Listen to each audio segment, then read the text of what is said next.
So for our final reader tonight, I'm excited to welcome Faith Arkorful.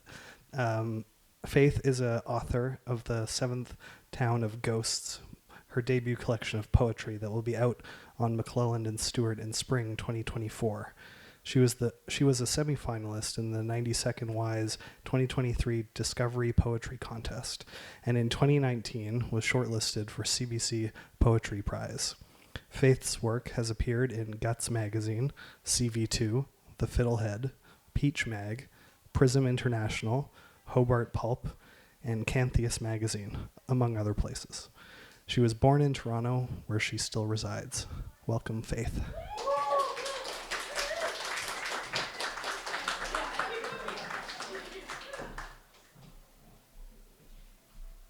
Okay. Oh, yeah. So a lot of different heights. Yeah, that's perfect. Thank you. It's so great to be here. Thank you all for coming. It's actually really nice to read here because I actually just grew up like down the street. So, many years ago, I could never believe this many people would come this far west. So, it's just, it's nice. So thank you. All right. I've just got a few poems for you tonight. All right. This one's called Family Affair. They say we are a family good at extending. I make a decision to hold a seminar on how to live. I schedule this party for my uncles on the first day of spring. My dead uncles play hooky with the afterlife, slipping out of their graves while the ground unthaws, the earth still soft. I could never play hooky myself. All my childhood, my mother kept her hand around my wrist, a lightweight shackle that held me down all nights, a weight my mother gifted to me for my own sake, the taste of iron swirling in the mouth always, no coconut shell shard to scoop out the pulp of the night. My dead uncles arrived to the seminar an hour late. They hover above the chairs in my backyard. My living uncles arrive after the dead ones, and the reunion is a big family affair. My uncles magnet around one another, and me. All the seminar pamphlets out of my hands in a second. Papers with titles like Interactions with the Police, Explaining Health Complications, Drugs and You? My uncles hand me back this polite literature. They insist upon an idea that in the afterlife, there is no time for posturing over anything other than perhaps a garden, someone you love deeply. The truth of it, they insist, is that most of living you never really learn. The police come through, as they always do, breaking the warmth of the reunion. My uncles sit together around a table playing dominoes. The police lean over and ask to play. The police lean over to claim that someone has called about the noise. The police are leaning over. What noise, I ask? Half of the people here at this party are dead. My dead uncles do not speak in the presence of force. Is that not what you wanted? This is the survival of not knowing and wanting more. Survival scoops the cost of pride. Now that the police have arrived, the party must end. My dead uncles must return to the earth before night when the ground hardens. And although the party starts late, it ends late, if not as late as we wanted, I still feel so loved. I hold all my uncles together, they hold me. In the spring, we get used to the sun staying for long. My favorite void is from the Valley of Lateness. I love lateness. I love it like I love my uncles, my late late uncles, alive and dead. Oh, how I love the suggestion that the earth can extend, that there will always be room for more. All right, this poem's called For My Splintered Self. 1. Father, my only father, no one believes me when I say you are in my life. I am always weaving you into existence without prompt, into all conversations. This work is not a position I took willingly. I have tried to separate the part from the whole, you and I. It is work to escape my splintered self, the part of me, the same parts of my being I tried to dissect with a bushel of lavender. Father, in the daylight, I become more drastic. I tried to peck at what parts of me weren't you, and I have done all this just to escape my splintered self into the forest. Why would anyone want a body sitting upon an empty bus to prove a point? Who wants a body that has to keep making a point? Who wants a body that has to prove itself? Father, the last time I tried to leave, I took on the life of a small bird. Back home, the chickens sleep in the trees at night. My splintered self was always better at talking about death, making it funny, a punchline that never gets tired. My splintered self says to be kind, that to myself we speak from wherever the hurt found a way in. Father, my splintered self and I and my mother are talking. My mother tells my splintered self she would never go to the funeral of someone who has rejected life. No exceptions. I watch this conversation from the window, from the tree in front of my house. Father, on the eve of my last day as a bird, a man plucks me from the branches. If it is you who finds me, I cannot tell, a man plucks me. If it is you or me who leaps, you have already been forgotten.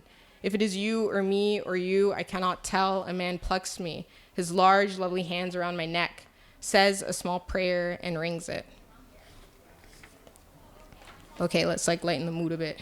All right, acrylics. To my mother's hands. Part sunbeam, part cutlass.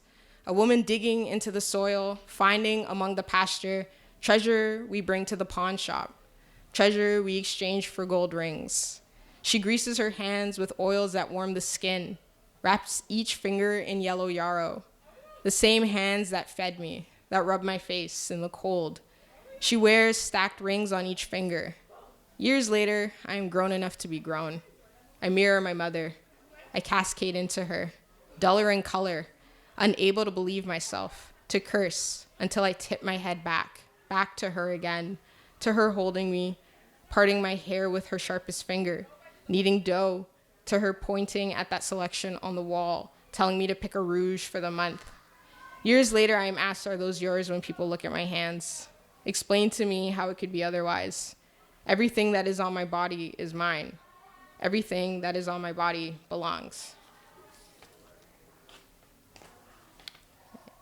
This poem's called Migrant Worker as Temporary Illusionist. Yesterday night, my uncle returned from the farm, which in itself is a miracle. Some men fall from trees and never get back up. I watch generations grow and die in the harvest season. Uncle returns each year a little weaker and just as poor. Cheap apples don't cure the road. He brings a barrel of fruit and my mother gives him my old phone. Beetles flee from flame and I am a roach shaking away from the light, digging into a rotten apple, eating the core and all the seeds. For the best 6 months of the year, this country steals my uncle away to dig in the earth. No secret here. One night I was born and ever since I've had the small power to argue, if only in a louder pitch. I do not use this shaky power because I am a coward. The constant reaching upwards to pick fruit shreds lineages like a game of tug and war. We play for keeps, we play for life. I do not use this shaky power because I do not know how to use it. I do not use this shaky power and all the fruit rots before I can eat any. And this is the last poem I have for you tonight. It's been really nice to hear about like stars and suns, and it's been nice to be here. And this is a poem about the time I went to a place called Gravenhurst. We went to the Torrance Barrens, which is a dark sky preserve. Long story short, we saw Nerea's star because it was cloudy, and we almost died in a storm driving through Aurelia that had appeared out of nowhere. Anyways, I won't get into it. It was an awful trip, but it was nice because I was with my partner, and it was great. So, yeah, this story is called Gravenhurst. Let's never go back to Gravenhurst.